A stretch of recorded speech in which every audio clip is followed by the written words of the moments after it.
નમસ્કાર, નિર્માણ ન્યૂઝની ખાસ રજૂઆત ટુ ધ પોઈન્ટમાં આપની સાથે હું છું ધર્મી। આજે ખાસ કરીને ચર્ચા કરવી છે સ્તનપાન વિશ્વ સ્તનપાન સપ્તાહ જ્યારે ચાલી રહ્યું છે, એટલે 1 થી 7 ઓગસ્ટ દરમિયાન આ સપ્તાહની ઉજવણી થાય છે। એટલે ખાસ કરીને આજે એ સ્તનપાન ઉપર વાત કરવી છે। સામાન્ય રીતે જો આપણે જોઈએ દર્શક મિત્રો, તો મહિલાઓને લઈને કોઈ પણ મુદ્દાની એ વાત થતી હોય, પુરુષોમાં પણ એ સમસ્યા છે, પણ ખાસ કરીને જ્યારે વાત મહિલાઓની આવે, એ પછી કોઈ સગર્ભા મહિલાની સમસ્યા હોય, પીરિયડ્સને લઈને વાત હોય કે પછી સ્તનપાનને લઈને વાત હોય, મોટા ભાગે આપણે ટાળી દેતા હોઈએ છીએ। અને કેમ કે આપણે એને ટાળીએ છીએ એટલે અનેક પ્રકારની જે ગેરમાન્યતાઓ છે એ સ્તનપાનને લઈને અત્યારે ઊભી થઈ છે। અને એમાં પણ ભારત જેવા દેશમાં જ્યારે આવા વિષય ઉપર વાત કરવી હોય તો પણ એ વાતને ખૂબ જ સરળતાથી ટાળી દેવામાં આવે છે। અને એટલા માટે જ અઢળક સમસ્યાઓ છે। ઘણી એવી મહિલાઓના કેટલાય સવાલ હોય છે પણ એ પૂછી નથી શકતી, માત્ર ને માત્ર સામાજિક દબાણના કારણે। અને હવે જ્યારે આ સપ્તાહ છે ત્યારે ખાસ કરીને જાગૃતતા માટે વાત કરવી છે, કેમ કે ઘણીવાર એવું થાય છે કે સવાલ પૂછી નથી શકતા, ચોક્કસ માહિતી મળતી નથી, ડૉક્ટર પાસે જાય તો પણ ખુલીને વાત કદાચ નથી કરી શકતા એ સામાજિક દબાણના કારણે, અને પરિણામે પોતાના જ સ્વાસ્થ્ય સાથે ચેડા થાય છે, પોતાનું જે સ્વાસ્થ્ય હોય છે જોખમાય છે, બાળકનું સ્વાસ્થ્ય પણ જોખમાય છે। એટલે આજે ખાસ કરીને વાત કરવી છે આ વિશ્વ સ્તનપાન સપ્તાહના નિમિત્તે સ્તનપાન ઉપર કે કઈ કઈ ગેરમાન્યતાઓ છે, શું કરવું શું ન કરવું, એ તમામ સવાલના જવાબો આપવા માટે આપણી સાથે જોડાયા છે સ્તનપાન સલાહકાર ડૉક્ટર પરાગ દગલી અને સાથે જોડાયા છે પીડિયાટ્રિશિયન ડૉક્ટર સોનિતા ત્રિવેદી દલાલ। સૌપ્રથમ આ બંને એક્સપર્ટનું હાર્દિક સ્વાગત છે નિર્માણ ન્યૂઝમાં। અનિતાજી, આ સપ્તાહ છે, અત્યારે વિશ્વ સ્તનપાન સપ્તાહ ચાલી રહ્યું છે। સૌથી પહેલા શરૂઆતથી જ મારે આપની સાથે વાત કરવી છે, એટલે આ તો કમનસીબી આપણી કે આપણે આ સપ્તાહની ઉજવણી કરવી પડે છે। અને આપણે હજી પણ ભલે આપણે વાત કરીએ કે વર્ષ 2026માં આપણે આવી ગયા છીએ અને વિકાસ થયો છે આપણો, પણ હજી પણ આપણે સવાલ તો નથી જ પૂછી શકતા જ્યારે કોઈ પણ વાત આવે મહિલાના સ્વાસ્થ્યની। એટલે શા માટે આ સપ્તાહની ઉજવણી કરવી પડી રહી છે 2026માં પણ આપણે? આપણે ડેવલપિંગ કન્ટ્રીની વાત કરીએ તો સૌથી કોસ્ટ ઇફેક્ટિવ ઇન્ટરવેન્શન કે જે મોર્ટાલિટી કે મૃત્યુ ઓછું કરી શકે એમાં તો એક છે ધાવણ, બીજું છે ચોખ્ખું પાણી ને ચોખ્ખાઈ। તો આના વિશે અવેરનેસ બહુ ઓછી છે। આજકાલ મોટા ભાગે સોશિયલ મીડિયાના લીધે, આજુબાજુના પિયર ઇન્ફ્લુઅન્સના લીધે મોટા ભાગના લોકો ફોર્મ્યુલા આપવાનું વિચારે છે, બોટલ ફીડિંગ થી આપવાનું વિચારે છે। એટલે આના માટેનું જે મોટિવેશન હોવું જોઈએ કે 6 મહિના આપણે ફક્ત WHO કહે છે ને આ અવેરનેસ માટે જ આ વીક ઉજવવામાં આવે છે કે પહેલા 6 મહિના બાળકને ફક્ત માનું ધાવણ મળવું જોઈએ અને એને એટલીસ્ટ ઓછામાં ઓછું 2 વર્ષ સુધી ચાલુ રાખવું જોઈએ। અને એના બિયોન્ડ પણ ઉપરની લિમિટ સેટ જ નથી કરી, જ્યાં સુધી મધર ને બાળક કમ્ફર્ટેબલ હોય ત્યાં સુધી ધાવણ ચાલુ રાખવું જોઈએ। પણ ઘણા બધા ન્યૂ મધર્સ હજી શીખવામાં તકલીફ પડે છે, થાકી જાય છે, સ્ટ્રેસ પડે છે, આજુબાજુ 4 લોકો કહે છે કે ઓછું પડશે, નહીં થઈ રહે, એમ કરીને એમના માઇન્ડમાં નાખે છે અને એટલા લીધે એમને બીજા ત્રીજા ઓપ્શન્સ આપવાનો વિચાર આવે છે। ખરેખર જે ઓપ્શન્સ હોવા જોઈએ, પહેલો ચોઇસ હોવું જ ના જોઈએ, પહેલું ચોઇસ હંમેશા ધાવણ હોવું જોઈએ। પણ આની અવેરનેસ કે એક્સક્લુઝિવ બ્રેસ્ટ ફીડિંગ રેટ્સની વાત કરીએ તો બહુ જ ઓછા છે। એન્ડ ઇટ ઇઝ શેમફુલ કે આપણે અવેરનેસ માટે આટલું બધું કરવું પડે, જે વસ્તુ નેચરલ ઇન્સ્ટિંક્ટ હોવું જોઈએ। આપણે બીજા પશુ પક્ષીઓની વાત કરીએ તો ગાયનું વાછરડું કોઈ બકરી પાસે દૂધ લેવા જતું નથી, પોતાની મમ્મીનું જ લે છે। તો શું કરવા ભગવાને માને ધાવણ આપ્યું હશે જ્યારે બાળક ને આપણે બીજા ત્રીજા ઓપ્શન બાજુ જોવું પડે? તો ફક્ત હ્યુમન બીંગ્સ છે કે માનવ જાતિ છે કે જે બીજા સોર્सेस બાજુ ફોકસ કરી રહી છે, જ્યારે કે ભગવાને ધાવણ અમૃત ધરતી પર આપેલું જ છે। અમૃત કહેવાય તો છે બાળક માટે, નવજાત અમૃત શિશુ માટે। ધરતી પર જો અમૃત છે તો ધાવણમાં છે, એ વાત સાચી છે। અને એના માટે બહુ જ વધારે મોટિવેશન, બહુ જ વધારે એને જે મિથ્સ છે કે જે લોકોમાં ગેરસમજ છે એ બધું દૂર કરવું જોઈએ અને વધારેથી વધારે લોકોએ ફક્ત ધાવણ આપવું જોઈએ। આઈ અગ્રી કે જ્યાં કોઈક વાર કોઈ કારણોસર ખૂટે છે ત્યાં આપણે બીજા ત્રીજા ઓપ્શન્સનો પ્રયોગ કરીએ, પણ દરેકનું પહેલું ઓપ્શન કે મગજમાં પહેલો વિચાર એ જ હોવો જોઈએ કે આપણે ફક્ત માનું ધાવણ આપવું છે। અનલકીલી આ બહુ આ માન્યતા કે આટલું ઓછું થઈ મોટિવેશન રહ્યું બહુ છે. ઓછા લોકોમાં જોવામાં મળે છે, ને એના માટે પ્રોત્સાહન બી મળતું નથી આજુબાજુ નજીકના લોકોથી. બિલકુલ બિલકુલ. પરાગજી, કેટલી માન્યતાઓ વિશે જે સુનીતાજીએ વાત કરી, કેવી અઢળક માંગ છે સમાજમાં. અમારા સુધી તો કદાચ ઓછી પહોંચતી હશે, પણ આપના સુધી જે પેશન્ટ્સ આવતા હશે, વાતો કરતા હશે, એટલે આપ વધારે જાણો છો. કઈ કઈ ગેરમાન્યતાઓ એમાં પણ ભારત જેવા દેશમાં હજુ પણ છે સ્તનપાનને લઈને? થોડું પહેલા સોનિતાબેને કીધું એ વસ્તુ ખાલી ફરી સે સ્ટ્રેસ કરું. પૃથ્વી પર આશરે 60 લાખ વર્ષ પહેલા સસ્તન પ્રાણીઓનો જન્મ થયો. 3 લાખ વર્ષ પહેલા માણસો આવ્યા, અને છેલ્લા 300 વર્ષોમાં આપણે મોડર્નાઇઝેશન કે અર્બનાઇઝેશન કર્યું. એ અર્બનાઇઝેશને આગલા 60 લાખ વર્ષોની મહેનતની પથારી ફેરી કાઢી છે. એટલે સાદા શબ્દોમાં આજની તારીખે 50% વધારે બાળકો માત્ર મમ્મીનું સ્તનપાન પર મોટા થવા જોઈએ 6 મહિના સુધી, એ નથી થતા. કે જન્મના પહેલા કલાકમાં બ્રેસ્ટ ફીડિંગ કે મમ્મીનું સ્તનપાન મળવું જોઈએ, એ નથી મળતું. તો જે વસ્તુ કુદરતે આટલા વર્ષોને અંતે ગોઠવી હતી, એને આપણે છેલ્લા 2 થી 3 સૈકામાં એને એને એને એને કાઢી નાખી છે. પ્રેક્ટિકલી આપણે કાઢી રહ્યા છીએ. પણ એ પરાગજી તો નીકળી કેમ રહ્યું છે? એ વસ્તુ કેમ મળી નથી રહી જે નવજાત શિશુ? વસ્તુ શરૂઆતમાં ખાલી 1 કે 2 માણસો માટે, 100માંથી 1 બાળક કે જેને કદાચ ફીડિંગનો કંઈક પ્રોબ્લેમ થયા તો એક્સ્ટ્રા કંઈક આપ્યું હતું, એમાંથી આજે 50% સુધી આપણે પહોંચી ગયા છે. Simply because of 2 things. Number 1 is આપણે મૂળ તકલીફ ક્યાં છે એને જોવા નથી માંગતા, અને બીજું કોમર્શિયલ પ્રમોશન બીજા ઓપ્શન્સનું એટલું બધું થાય છે. જે બ્રેસ્ટ ફીડિંગનું કોઈ પ્રમોશન એવું એગ્રેસિવ થતું નથી, ને થાય તો એનો કોઈ પૈસા પણ મળવાના નથી. જ્યારે બિલકુલ. ફોર્મ્યુલા વેચાશે તો એને વેચાનારને પૈસા મળવાના. સો આજની તારીખે આ વસ્તુ નથી થતી. એનું કારણ છે કે એને હેલ્પ કરનારા લોકોને કોઈ એન્કરેજ કરવા માટે આગળ નથી આવવાનું, કે એને કોઈ પેમેન્ટ કરવા આગળ નથી આવવાનું. પણ ગવર્મેન્ટ કોઈ ગેરમાન્યતાની ઇનિશિયેટિવ ના વાત લઈ છે. શકે આ બાબતે? ગવર્મેન્ટ પર ગેરમાન્યતાઓ તમે જે કહો છો ને, એમાંની કોમનેસ્ટ તમને સમજાવું. એક કે ફીડિંગ આપતી વખતે મમ્મીએ બેઠા બેઠા જ આપવું. સૂતા સૂતા આપે તો કાનમાં જતું રહે અથવા શ્વાસમાં જતું રહે. એ બેસવાના કારણે મમ્મી થાકી એટલી જાય કે second day or third day she will have to tell કે ના ભાઈ, આ તો નહીં થાય, એની જગ્યાએ મારે થોડું એક્સ્ટ્રા આપવું પડશે, બાકી હું પોતે સુઈશ કેવી રીતે? પહેલા 2 કે 3 દિવસથી ધાવણ આવે જ નહીં. ઓપરેશન થયું ત્યારે તો ના જ આવે, આવું 99% લોકો માને છે. જ્યારે ઓપરેશન કે ડિલિવરી થાય ત્યારે દૂધ આવી ગોઠવણ કુદરતે પ્રેગ્નન્સીના 5મા મહિનાથી કરીને રાખી છે. એટલે કે પ્રેગ્નન્સીના 5મા મહિનામાં મમ્મીના સ્તન બાળકને ધડવા માટે તૈયાર થવાના ચાલુ કરી દે છે, જેથી બાળક આવે એ જ દિવસથી એને જેટલું જોઈએ એટલું, રાધર એનાથી ડબલ સુધી ફીડિંગ દરેક મમ્મીને આવી શકે. 2 બાળકો હોય તો થઈ નહીં પડે. મમ્મીએ આ ખાધું એટલે બાળકને કઈ તકલીફ થશે, અથવા આ ખાય તો જ દૂધ આવશે, આ મમ્મીને તો ઓછું દૂધ જ આવે. આ બધી જ ગેરસમજ ગેરમાન્યતાઓ છે. ઇવન, અને એવું નથી કે જનરલ પબ્લિકમાં, આ બધી ગેરમાન્યતાઓ ડોક્ટર્સમાં પણ છે, અને અનફોર્ચ્યુનેટલી ઇવન બધા જ પ્રકારના ડોક્ટર્સમાં છે. બિલકુલ. સોનિતાજી, જે ગેરમાન્યતાઓની ચર્ચા થઈ રહી છે, એમાં એક માન્યતા કે ઘણીવાર માતા જો બીમાર પડે તો સ્તનપાન બંધ કરાવી દેવામાં આવે છે બાળકનું, અથવા તો પછી માતા પોતે મેડિસિન્સ નથી લેતી કે જો હું મેડિસિન્સ લઈશ તો મારા બાળકને નુકસાન થશે, એ દવાની આડઅસર થશે. આ પ્રકારની વાતો પણ સાંભળવા મળતી હોય છે. શું આ કેટલી હદે સાચું છે? તદ્દન ખોટી વાત છે. પહેલી વસ્તુ, કોવિડ વખતે બહુ લોકો પૂછતા હતા કે રોગ પ્રતિકારક શક્તિ વધારવા માટે આપણે શું કરીએ, ઇમ્યુનિટી વધારવા માટે શું કરીએ, અને એને લઈને ઘણા લોકો રીલ્સ બનાવતા હતા અને લોકોમાં જાગૃતિ ફેલાવતા હતા. મોટામાં મોટું ઇમ્યુનિટીનો સોર્સ છે માનું ધાવણ. કોઈ પાવડર વાળો ડબ્બો કે ઉપરનો દૂધ તમને ઇમ્યુનિટી ના આપી શકે. આપણા શરીરમાં જે બી ડિઝીઝીસ થી મધર એક્સપોઝ થયા હોય એની સામે લડતા એન્ટીબોડીઝ હોય, અને એ ધાવણ વડે બાળકને પાસ ઓન થાય. ખાસ કરીને મધરને કોઈ પણ ઇન્ફેક્શન લાગ્યું છે, વાયરલ લાગ્યું છે, કોઈ પણ પ્રકારનું ઇન્ફેક્શન લાગ્યું છે, તો એમની ઇમ્યુનિટી વધારે છે કમ્પેર ટુ જે બાળકની ઇમ્યુનિટી છે. તો મધરનું શરીર એમના રોગથી લડી રહ્યું છે, એન્ટીબોડીઝ ઉત્પન્ન કરી રહ્યું છે, અને એ એન્ટીબોડીઝ ધાવણ વડે બાળકને મળીને મધરના જ ઇન્ફેક્શનથી લડવાની તાકાત આપશે. એટલે મધર માંદા હોય તો એ વખતે ધાવણ તો બિલકુલ બી બંધ ના કરવું જોઈએ, કારણ કે it is only going to help the baby.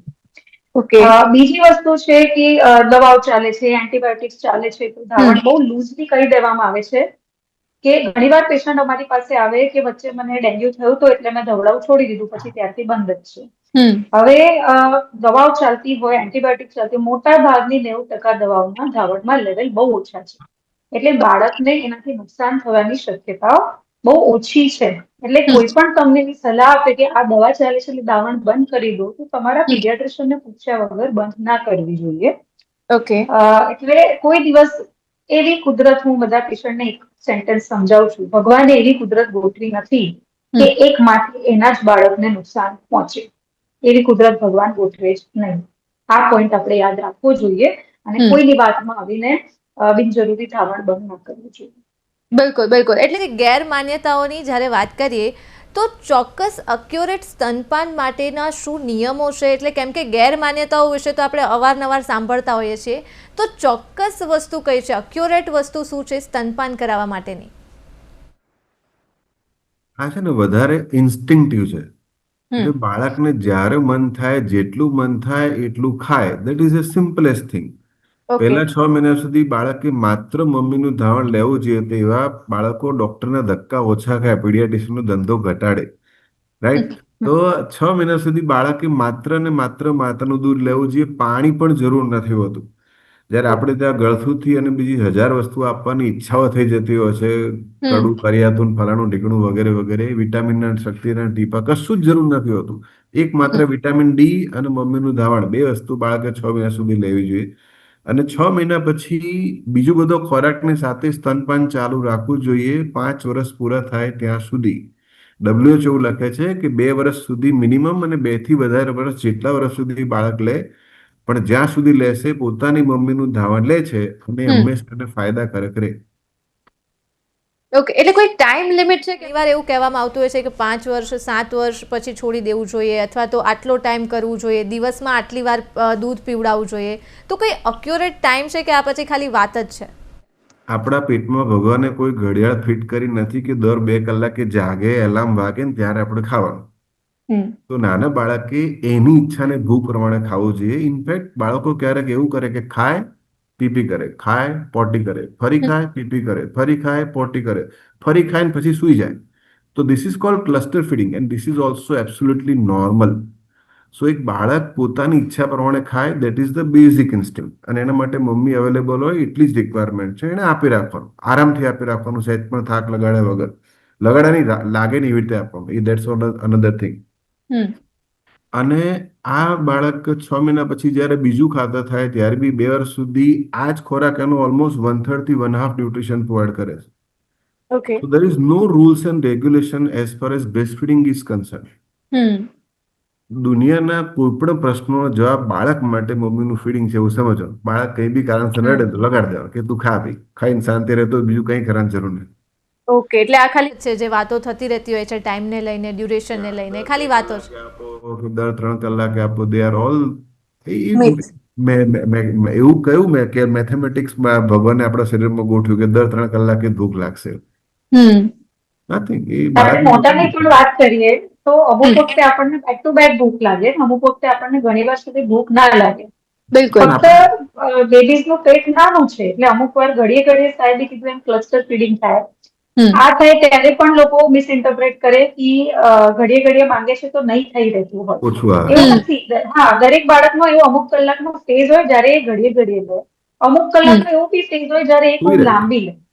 એવું પણ સાંભળ્યું છે કે જે ન્યૂઝ હોય છે એમને એવું કહેવામાં આવે છે કે તમારું જે દૂધ છે ઓછું પડી રહ્યું છે, એટલે ઘણીવાર જે મમ્મી હોય છે એ ખૂબ ઇન્સિક્યોર ફીલ કરતી હોય છે, કેમ કે જે સાચું ખોટું શું હોય છે ખબર નથી હોતી, એટલે આવું પણ ઘણીવાર ટોકવામાં આવતું હોય છે.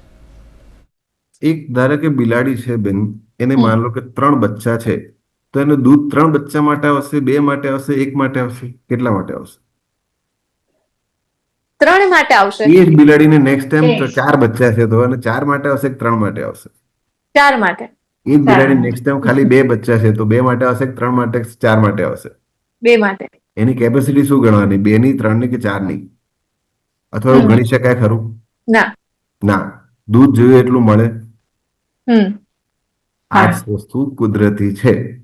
કુદરતે ગોઠવણ એવી કરી છે કે તમારું બાળક જો 3 કિલો હશે તમને 3 કિલો પ્રમાણે દૂધ આવશે, 4 કિલો હશે 4 કિલો પ્રમાણે આવશે. ઇવન નોર્મલ બેબી જે જન્મ સમયે 3 કિલોનું એવરેજ હોય ને એ 3 મહિનામાં 6 કિલોનું થઈ જાય.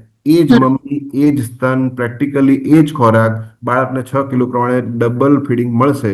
એ કુદરતની ગોઠવણ છે. બિલકુલ. સુનિતાજી, એક મુદ્દો હોય છે, માન્યતાઓ વિશે પણ આગળ આપણે વાત કરશું, પણ એક મુદ્દો હોય છે બોટલ ફીડિંગનો. એટલે હવે ટેકનોલોજી આગળ વધી છે, પંપ આવ્યા છે ફીડિંગ કરવા માટેના, મિલ્ક લઈ અને પછી બોટલમાં નાખી અને ફીડિંગ કરવામાં આવે છે. એટલે એ પણ એક પદ્ધતિ અત્યારે છે. અને બીજું એક કે જે બોટલ ફીડિંગ કરવામાં આવે છે એ પણ છે. એટલે સાચું ખોટું શું છે, અક્યુરેટ છે કે નહીં બોટલ ફીડિંગ, પંપ થ્રુ જ્યારે મિલ્ક નીકાળી અને બાળકને પીવડાવવામાં આવે તો એ પણ સાચું છે કે નહીં? થેન્ક યુ આ પૂછવા માટે. કારણ કે ઘણા મધર્સ આજકાલ એવું માને છે કે ડાયરેક્ટ વળગાડવાની જગ્યા હું પંપ કરું અને એ જ દૂધ હું બોટલ તરીકે આપું. આપણે સારી રીતે આમ કાન પકડીની જગ્યાએ આમ કરીને આખું લાંબુ કરીને પકડવા જેવી વાત છે. એટલે દરેક વસ્તુ જે નવી હોય કે ટ્રેન્ડિંગ હોય કે નવી ટેકનોલોજી આવે એની પાછળ ખર્ચો કરવો જરૂરી નથી. ભગવાન રાવણની આર્ટ બનાવત જ કેમ, if every mother was suppose to do this, કે તમે પંપ કરીને બોટલ વડે આપો, તો કેમ સ્તન બનાવ્યા, કેમ આખી પદ્ધતિ બનાવી. એટલે જે વસ્તુ ડાયરેક્ટ કરવાની છે એને અનનેસેસરીલી લાંબુ કરી, કોમ્પ્લિકેટ કરી, પછી પંપ વસાડવાના, પછી બોટલો વસાડવાની, એના સ્ટરીલાઇઝર વસાડવાના, ખોટા ખર્ચા કરવાના. અને બોટલના ગેરફાયદાઓની વાત કરીએ તો મોટો ગેરફાયદો છે ધાવણનું ફેલિયર. કારણ કે નિપલ કન્ફ્યુઝન કરીને એક વસ્તુ હોય. ધાવણમાં એને મહેનત વધારે લાગે કારણ કે એને જાતે ખેંચવું પડે છે. બોટલમાં હલકું ખેંચશે તો બી આવા લાગશે. હવે કોઈ પણ હોશિયાર માણસને તમે સહેલો રસ્તો આપો તો પહેલા સહેલો પકડી લો. એટલે તમે 2-4 વખત માટે બી બોટલ વસાવી હોય તો એને 10 વખત બાળક પોતે કરી લેશે. બાળક એ પ્રિફર કરવા લાગશે. અને અમે ઘણી વાર જોઈએ છે કે બોટલ ચાલતી હોય તો બાળક જે માનું સ્તન શોધવું જોઈએ એનાથી દૂર ભાગવા લાગે છે. કારણ કે આ બાજુ મહેનત વધારે છે, પેલી બાજુ ઓછી છે.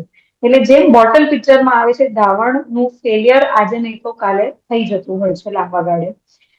બીજી વસ્તુ જે આપણે કન્વીનિયન્સ સમજીએ છીએ, ખરેખર કન્વીનિયન્સ નથી. બહુ બધો એક્સ્ટ્રા ટાઈમ એના સ્ટરલાઇઝેશનમાં જાય છે અને તેમ છતાં ઇન્ફેક્શન કે ચેપ થવાનો ચાન્સ બોટલ ફેડ છોકરાઓમાં વધારે જ હોય છે. ડાયરિયા લઈ લો, ન્યુમોનિયા લઈ લો, કાનમાં પરું લઈ લો, શરદી કફ લઈ લો, એટલે બોટલ ફેડ છોકરાઓ વધારે માંદા પડે છે. બીજો ગેરફાયદો, કેટલું બી તમે સ્ટરલાઇઝ કરો, 200% ધ્યાન રાખો તો પણ થવાનો ચાન્સ ડેફિનેટલી વધારે. ત્રીજો ગેરફાયદો કે અમુક બાળકો પછી 3, 4, 5 વર્ષ સુધી દૂધ તો બોટલમાં જ જોઈએ. ગ્લાસથી નથી પીતું, વાડકીથી નથી પીતું, બોટલથી જ આપવું પડે છે. એ પછી દાંતની અલાઇનમેન્ટ બગાડી દે. માલોક્લુઝન કહેવાય કે અલાઇનમેન્ટ બગડી અને કેવિટીઝ કે સડો થવાનો ચાન્સ એના લીધે વધારે હોય. ધાવણમાં આવા કોઈ તકલીફ નથી. જે વસ્તુ ફ્રી છે એની વેલ્યુ કરતા આપણે ભૂલી ગયા છે. આનો કોઈ ખર્ચો નથી, પણ એ સારામાં સારી છે. અને સારામાં સારી વસ્તુ છે આપણી પાસે ને આપણે ખર્ચો કરીને સેકન્ડ બેસ્ટ વસ્તુ, not even second best, interior product લાવીએ. બોટલ વસાવીએ, પછી પાવડર પર ચડી જાય, પછી પાવડર શરૂઆતમાં સારું લાગે, 4-4 દિવસે લાવવું પડે તો પછી રિયલાઇઝ થાય કે મહિનાનો આટલો બજેટ તો પાવડરમાં જાય છે. એટલે બોટલ ફીડિંગના અમે સખ્ત ખિલાફ છીએ. ધારો કે જે સાહેબે 2% બાળકોની વાત કરી કે 100માંથી ખરેખર 98 મધરને ખરેખર કોઈ પાવડરની જરૂર હોય નહીં. પણ જેન્યુઅનલી 1-2% એવા કેસ હોય કે જેમને કોઈક ના કોઈક રીઝનથી ખરેખર સપ્લાય થોડો ઓછો પડતો હોય. એમના માટે સેકન્ડ એઝ એન ઓલ્ટરનેટિવ કે સબસ્ટિટ્યુટ કે સપોર્ટ પાવડર વાળું દૂધ આપવું પડે.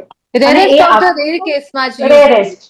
અને ત્યાં આપણે વાડકી ચમચી કા ડાયરેક્ટ વાડકીથી આપવું જોઈએ. એટલે ઇન્ફેક્શનનો બી ચાન્સ નહીં અને પ્રેફરન્સ બી ના આવી જાય. બાળક એ બાજુ વળી ના જાય. ધાવણનો પલ્લો ભારી રાખવો, કારણ કે ધાવણ જેવું કશું જ નથી. બેસ્ટ વસ્તુ છે. બાળકને મોટો ગિફ્ટ આપવો હોય તો ધાવણ, એનાથી મોટું કોઈ ગિફ્ટ નથી. ધર્મેન્દ્ર, તમારો પ્રશ્ન હતો કે મમ્મીએ બ્રેસ્ટ પંપ થી પોતાનું દૂધ કાઢી અને બાળકને બાટલીથી આપવું કે નહીં. ઇટ ઇઝ સમથિંગ લાઈક ભગવાને તમને પગ આપે પણ તમે એક કામ કરો, વ્હીલચેરમાં લઈને એમાં જ આખી જિંદગી કાઢો. What is the sense? Number 2, A mummy એવું કેમ વિચારે છે કે બ્રેસ્ટ પંપ કદાચ કામ લાગશે? કારણ કે she is scared, she is worried કે બ્રેસ્ટ ફીડિંગ વખતે મને દુખશે, પીડા થશે, બ્લીડિંગ થશે, ક્રેક્સ આવશે. And that's a real difficult thing, that's a real pain. It is excruciating. જે લેબર પેન પછીનું નેક્સ્ટ પેન છે તો કદાચ નિપલ પેન છે. સો એ પેન થશે એના ડરથી કદાચ મમ્મી આ કરે છે. And that's what I want to stress કે કુદરતે બ્રેસ્ટ ફીડિંગને માત્ર આનંદવાળી અને આરામવાળી બનાવી છે. માણસો માત્ર એને એને એવી રીતે કર્યું છે કે જેથી વધારે ને વધારે મમ્મી માટે પેઇનફુલ અથવા એક્ઝોસ્ટિવ થઈ જાય. મમ્મીને ધારો કે બ્રેસ્ટ ફીડિંગ આપતી વખતે દુખે તો મમ્મી શું કરું? તમારી કોમન સેન્સ શું કહે છે? તમે કહો ધર્મિક. મમ્મી મને કોઈ ધારો કે ખ્યાલ બાળક નથી ખાય આ ત્યારે બાબતનો. દુખે છે, બાળક બચકું ભરે છે ખાતી વખતે અને નિપલ પર સખત દુખી રહ્યું તો મમ્મી શું કરવાનું? રેસ્ટ કરે અથવા તો મે બી સહન કરવાનું. એટ ધેટ પોઈન્ટ તો સહન કરી લો ને. બાળકને અદરસ ખવડાવવાનું કેવી રીતે? Is it right? That's what we believe. Okay. અને પેઇન ઇઝ એન ઇન્ડિકેટર કે there is something wrong. હવે એ ઇન્ડિકેટર પર આપણે જ્ઞાન આટલું સહન કરી લેવાનું તો કશુંનું ચેન્જ નહીં થાય. પણ એની જગ્યાએ ધારો કે પેઇન થાય છે તો લેટ અસ સી કે વેર ઇઝ ધ પ્રોબ્લેમ. બાળકને ખાલી છાતી પર થોડુંક એડજસ્ટ કર્યું, 1.5 થી 1 સેન્ટીમીટર આગળ પાછળ ઉપર નીચે અંદર બહાર ક્યાંક લઈ ગયા તો એ પેઇન જતું રહેશે. પણ મમ્મીનું આપણે ઇમોશનલ બ્લન્ટિંગ કરી નાખ્યું તો થોડું દુખાવા તારે સહન કરવાનું તો જ તું સાચી મમ્મી કહેવાય. જો તું કમ્પ્લેન કરાવો તો ગિલ્ટમાં આવી જાય બિચારી મમ્મી, મારેથી કમ્પ્લેન કરાય કે મને દુખે છે એવું ના. એટલે જો એ દુખે છે એવું કહેશે તો એનું સોલ્યુશન મળશે. પોતે પરસીવ બી કરશે તો એનું સોલ્યુશન થશે કે ના દુખે ને એમાં શું કરવાનું? તો બાળકને થોડું ઉપર સહેજ આગું પાછું કરવાનું. જ્યાં દુખે નહીં જ્યાં મજા આવે ત્યાં ખવડાવવાનું. જો એ રીતે ખવડાવશે તો 99% બ્રેસ્ટ ફીડિંગ સેટલ થઈ જશે.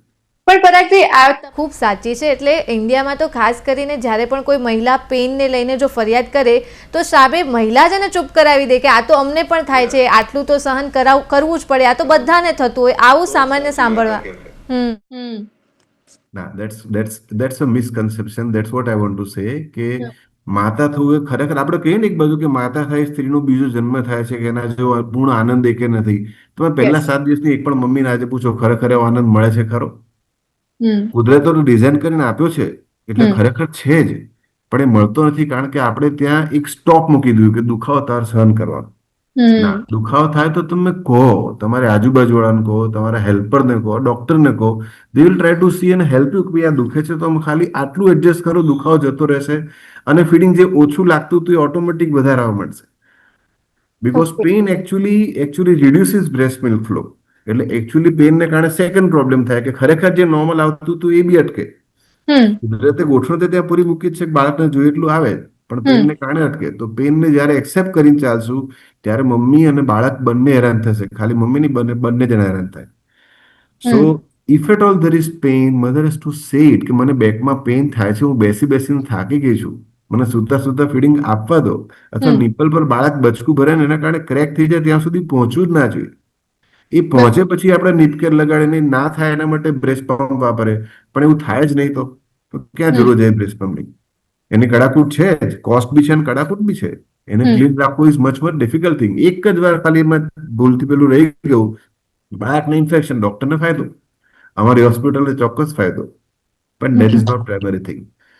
Mother and baby should be enjoying breast feeding. જો એટલું ખાલી થયું, the things are going to be much smoother for every child, every mother. બિલકુલ. એટ લાસ્ટ મારે એ જ વાત કરવી છે જે પર આપણે વાત કરી રહ્યા છીએ ડૉક્ટર સુનીતા. ફેમિલી મેમ્બર્સનો જે રોલ હોય છે ખૂબ ઇમ્પોર્ટન્ટ હોય છે. સ્તનપાન જ્યારે પણ કોઈ મહિલા કરે એટલે એ મહિલા ખુશ રહેશે કે મેન્ટલી ડિપ્રેશનમાં રહેશે એ માત્ર ને માત્ર એની આસપાસ જે લોકો એ સમયગાળા દરમિયાન હોય એ એના જ હાથમાં હોય છે. ફેમિલી મેમ્બરનો શું રોલ છે, કઈ રીતે એમને બિહેવ કરવું જોઈએ?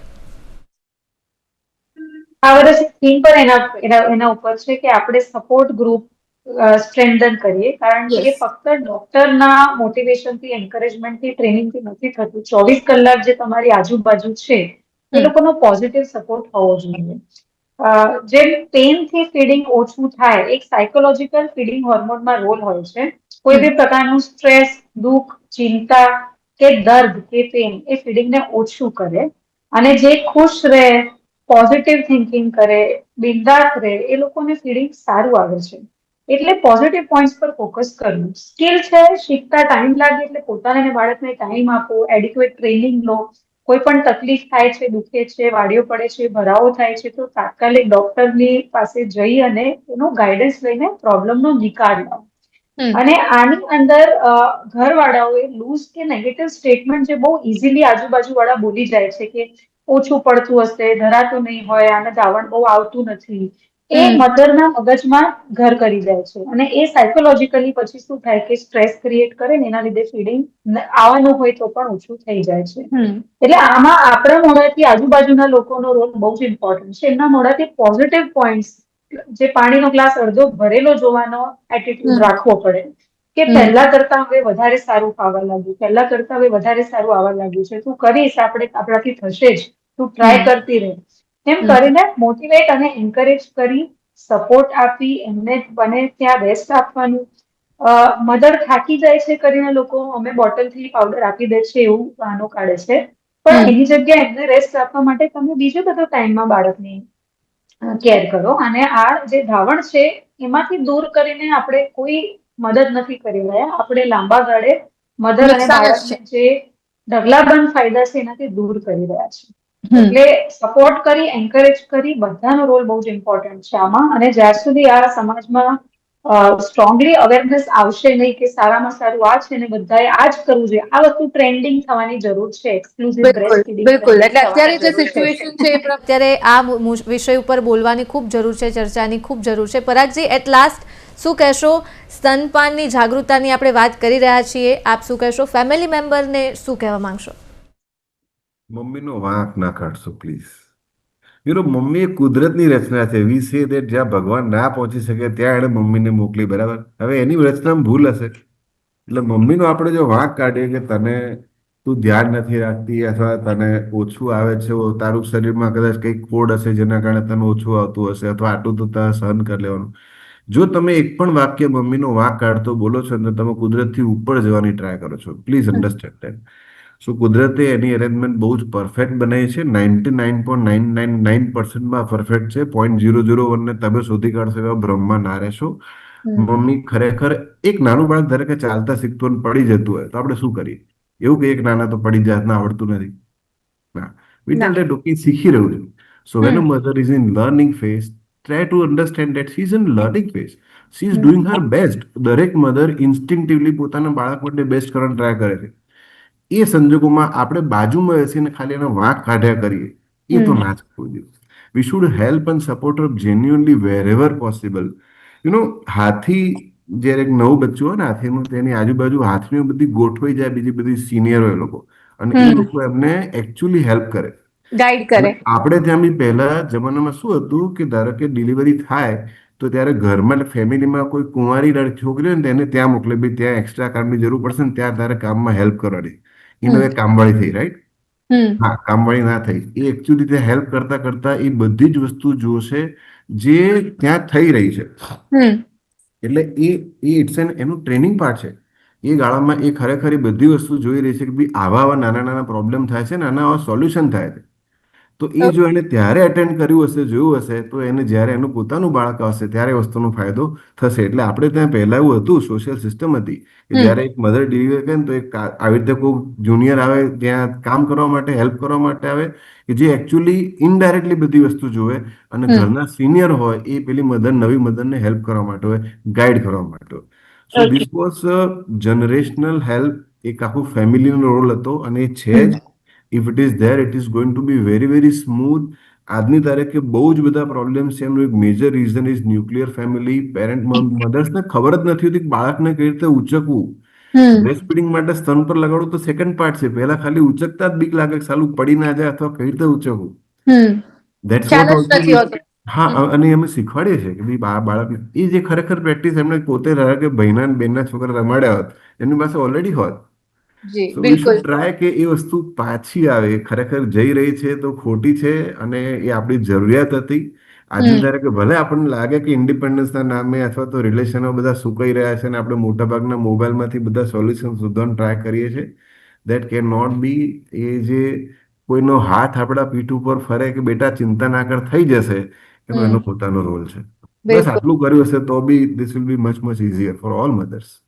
Thank you doctor Parag, doctor Sonita, બંનેનો અમારી સાથે જોડાવા બદલ અને ચર્ચા કરવા બદલ. Thank you so much. Thank you for calling us.